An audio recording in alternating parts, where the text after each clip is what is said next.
আঙ্গুর টিয়া পয়সার কোনো অভাব নাই, টিয়া শুধু সিনেমিনি খেলে, টিয়ার টিয়া, আর বাপের টিয়ার কোনো শেষ নেই।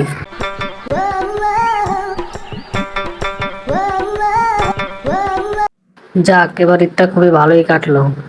বাজারের সবচেয়ে বড় ছাগল 15 লাখ টাকা দিয়ে কিনলাম এবং দুইটা গরু দিয়ে একসাথে কোরবান দিলাম। আমি হলাম বাবার একমাত্র সন্তান, বাবা সরকারি চাকরি করে, আমি কোরবান দিব না তো দিব কে? ঈদটা খুবই ভালো কাটলো। কিন্তু আর বাবার যে পরিমাণ টিয়া, এই টিয়া তো খরচ করতাম পারি নাই। আরো অনেকগুলা কোরবান দেওয়ার দরকার ছিল, আরো অনেকগুলা পশু কেনা দরকার ছিল। তবে ইন্টারেস্টিং বিষয় তো আরেকখান, এক ছাগল কিনতাম যাই, ছাগলের লগে লগে তো আমিও ভাইরাল হয়ে গেছি। এখন তো আরো সবাই চেনে, ফতেঘাটে যেমনি যাই হেমনি আমার ছবি তুলে সেলফি তুলে সে একটা ভাব এসে উঠছে। তো আর বাপের কি কম আছে নি, আই ভাইরাল হম না অমুকে, ভালোই হয়েছে। ছাগলের লাগে আমিও ভাইরাল হয়ে গেছে, আর একটা সেলিব্রিটি সেলিব্রিটি ভাব চলে আইছে, ভালোই লাগছে। আরে ভাই, আপনি ওই ভাইটি না যে 15 লাখ টাকা দিয়ে একটা ছাগল কিনি কোরবান দিছেন? আপনি সেই ভাইটি না? জি ভাই, আমি তো হেই ভাইটি। 15 লাখ টাকা দিয়ে শুধু ছাগল না, আরো 38 লাখ টাকা দিয়ে দুইটা গরুও কোরবান দিছি। আমার বাপের অনেক টিয়া, বুঝেন নাই, টিয়া পয়সার অভাব নাই, এই জন্য বেশি বেশি করে কোরবান দিছি। আপনার বাবা তো সরকারি চাকরি করে, তাই না ভাই? হ্যাঁ, আমার বাসায় অনেক বড় সরকারি কর্মকর্তা, রাজস্ব বোর্ডের সদস্য। আঙ্গুর টিয়া পয়সার কোনো অভাব নাই, টিয়া শুধু সিনেমিনি খেলে, টিয়ার টিয়া, আর বাপের টিয়ার কোনো শেষ নেই। কিন্তু ভাই, আমি তো জানি আন্নের বাপের মূল বেতন হলো 78,000 টাকা, সব মিলিয়ে 1.5 লাখ টাকা বেতন পাই। তো 1.5 লাখ টাকা বেতন পাইলে আপনাকে সংসার খরচ চালাই, আপনাকে খরচ চালাই, আপনাকে তো লাইফ স্টাইল এটির পিছনে খরচ করি, এরপরে এত টাকা করতে নাই ভাই। আপনাকে এত টাকার সোর্স কি একটু বলবেন? আরে মিয়া কন কি, আর বাসে সরকারি কর্মকর্তা, টিয়া পয়সার অভাব আছে নি? আঙ্গ অনেক টিয়া, টিয়া শুধু সিনেমিনি খেলে, আঙ্গ টিয়ার কোনো শেষ নেই। হ্যাঁ ভাই, আমিও তো বুঝছি আঙ্গ আন্নে টিয়ার কোনো শেষ নাই, কিন্তু এই টিয়ার সোর্স কি? আপনাকে কি টিয়াটি বৈধ না অবৈধ? আমার তো মনে হয় আপনাকে বৈধ টিয়া নেই, সব অবৈধ টিয়া।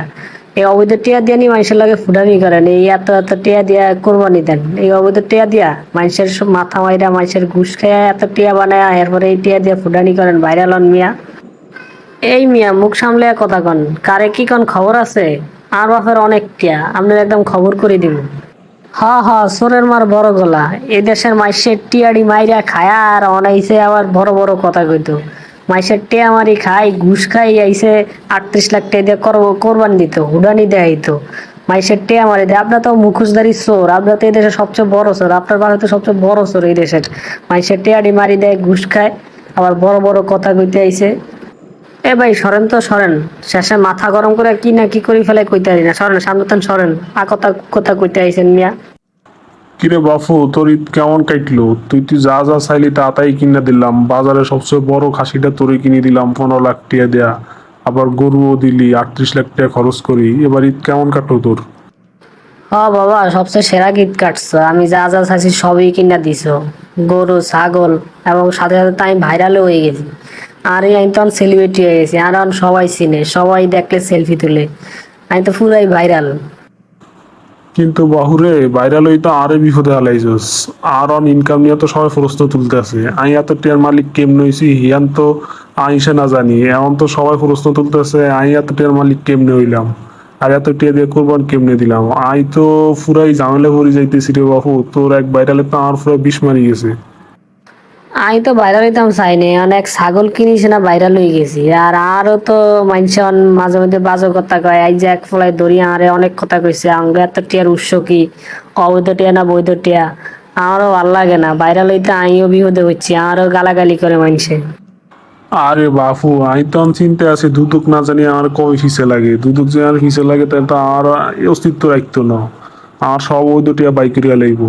আমি তো পুরা টেনশনে পড়ে গেলাম। এত বছর এত টিয়া কামাইলাম, এত কষ্ট করি, এত টিয়ার মালিক হইলাম, আর এই টিয়া যদি আমি ধরা খাই যাই, মাইসের দ্বারা তো খারাপ হয়ে যাবো, সমাজও তো ফসে যাবো, আবার জেলও কাটন লাগবো। পুরা বিপদে পড়ে গেলাম এক কোরবান দি। আরে বাবা, কিছু হইতো না, এই কয়দিন আর কি মাইসে সামাজিক যোগাযোগ মাধ্যমে একটু হাইপ তোলে আর কি, এর মধ্যে একবার ঠিক হয়ে যাইবো, আঙ্গ পিছনে আর কেউ লাগতো না, টেনশন নিও না। হ বাপু, একটু একটু দোয়া কর যাতে এই বিপদ থেকে কাটি উঠতে পারি, নাইলে জীবনটা একদম তেজপাতা হয়ে যাবে, একদম পথের ভিখারি হয়ে যাবে। আমাদের গল্পগুলো যদি আপনাদের কাছে ভালো লেগে থাকে তাহলে অবশ্যই কমেন্ট করে জানাবেন, এবং আমাদের পেজটাকে একটা ফলো দিয়ে দিবেন এবং ইউটিউব চ্যানেলটাকে একটা সাবস্ক্রাইব করে দিবেন। আপনাদের লাইক, ফলো এবং সাবস্ক্রাইবই আপনাদের জন্য নতুন নতুন ভিডিও দেওয়ার অনুপ্রেরণা পাই। সকলের জন্য ভালোবাসা অবিরাম।